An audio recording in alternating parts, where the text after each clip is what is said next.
7 నెలల్లో 25 పెళ్ళిళ్ళు. అబ్బో, ఈ మహిళనా? అవ్వా, 7 నెలలలోనే 25 పెళ్ళిళ్ళు చేసుకున్నదట. రోజుకో కథ చెప్తూ పూటకో వేషం మారుస్తూ నమ్మించి పెళ్లి చేసుకుని ఆపై డబ్బు నగలతో పరారవుతోంది ఓ నిత్య పెళ్లి కూతురు.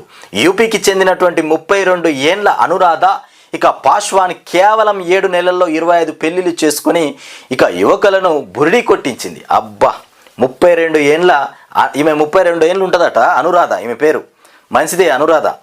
అయితే 7 నెలల్లోనే 25 పెళ్ళిళ్ళు చేసుకుందట. అబ్బా, అనురాధ చూసిరి అనురాధను 7 నెలల్లోనే 25 పెళ్ళిళ్ళు చేసుకొని నగలు బంగారంతో మొత్తానికి ఎస్కేప్ అవుతా ఉన్నట.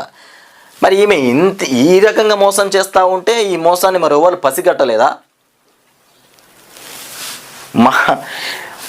పూటకో వేషం, రోజుకో కథ చెప్పుకుంటా పూటకో వేషం. 7 నెలల్లోనే 25 పెళ్ళిళ్ళు అంటే ఆమె చాలా పెద్ద కథలు అల్లాలి. ఎన్ని కథలు అల్లితే వాళ్ళు నమ్మాలి. అంటే నమ్మే రకంగా కథలు అల్లి ఇక అమ్మాయి కూడా బాగానే ఉన్నది కదా అని ఈ మధ్యలో మళ్ళీ పిల్లలు కూడా చక్కగా దొరకట్లేదు. దొరకకపోయేసరికల్లా అదే అదునుగా తీసుకున్నట్టున్నది. మొత్తానికి జంప్ జలాన్ చేస్తూ ఉన్నదట. మొత్తానికి 25 పెళ్ళిళ్ళు చేసుకున్నట 7 నెలల్లోనే. ఆమె పెద్ద తెలివి బాగానే యూజ్ చేసిందిలే.